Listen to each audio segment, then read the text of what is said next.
تین چیزوں کی اہم ضرورت ہے.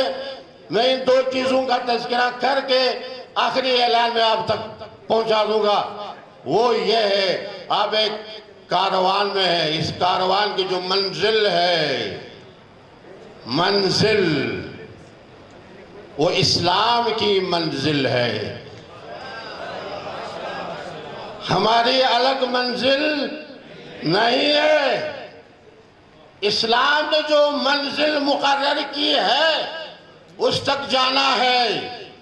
اسلام نے منزل جو مقرر کیا ہے وہ ہے کہ پوری دنیا میں عدل و انصاف حاکم کرنا ہے.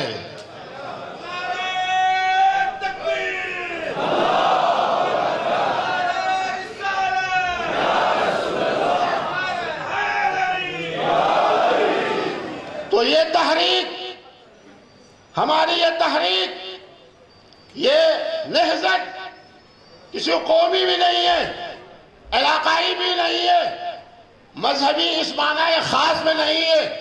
یہ پوری انسانیت کے لیے ہے. لیکن کام تو ایک جگہ سے شروع ہوگا نا. کام تو ایک جگہ سے شروع ہوگا. فکر عالمی ہے، آفاقی ہے. اور اس کاروان کا حقیقی رہبر اور اس کی قیادت غیبت کبریٰ میں ہے. اور ہم نے اپنے منزل کو اس منزل سے ملانا ہے.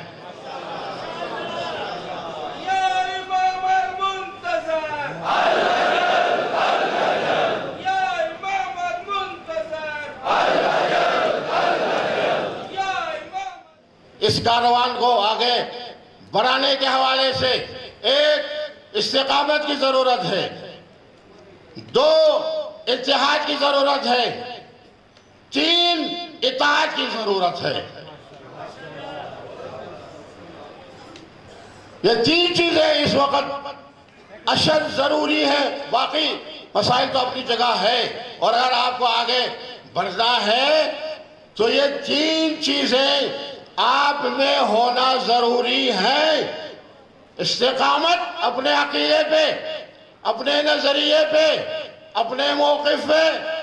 پھر وحدت ملت اور وحدت امت. پھر وحدت انسانیت، وہ بعد کی بات ہے. پھر رہبر کی اطاعت. جب تک یہ 3 عناصر مکمل نہ ہو تو آگے بڑھنا بہت مشکل ہے. اور ایک ہے اطاعت. استقامت، وحدت، پھر اطاعت. ہماری اطاعت اندھی نہیں ہے. ہم آنکھ بند کر کے کسی کی اطاعت ہم نہیں کرتے. ہم شخصیت پرستی نہیں کرتے. ہم کسی شخص کی حیثیت سے اس کی اطاعت ہم نہیں کرتے. ہمارے پاس میرڈ ہے، قواعد ہے، اصول ہے. اس قواعد و اصول کے تحت جس کو ہم منتخب کریں گے تو ہم اس کی اطاعت بھی کریں گے. ایسا ہے یا نہیں ہے؟ ہم کسی کے جبر و اکراہ کے بغیر ہم اپنے سربراہ کو منتخب کریں گے. اپنی صوابدید پر، اپنی ذاتی رائے پر، اپنی تشخیص پر. باہر سے ہم پر کوئی مسلط نہیں کرتا، نہ کوئی مسلط کر سکتا ہے. بس اس 3 عناصر کی شرط بنیاد پہ استقامت، وحدت اور اطاعت. اطاعت کے بارے میں اور بھی بولنا تھا، میں نے بولنا تھا، لیکن کیا کرے بھائی، وہ پیچھے سے وہ روکا آیا. اب بولنے کی کیا مجال ہے میری؟ مجال ہی ختم. میں بھی اطاعت کرتا ہوں. ہاں دیکھیے، میں بھی اطاعت کرتا ہوں. ان کی انتظامیہ ہے تو اطاعت ضروری ہے. لیکن میں پھر یہ کہوں گا، ہماری اطاعت اندھی اطاعت نہیں ہے.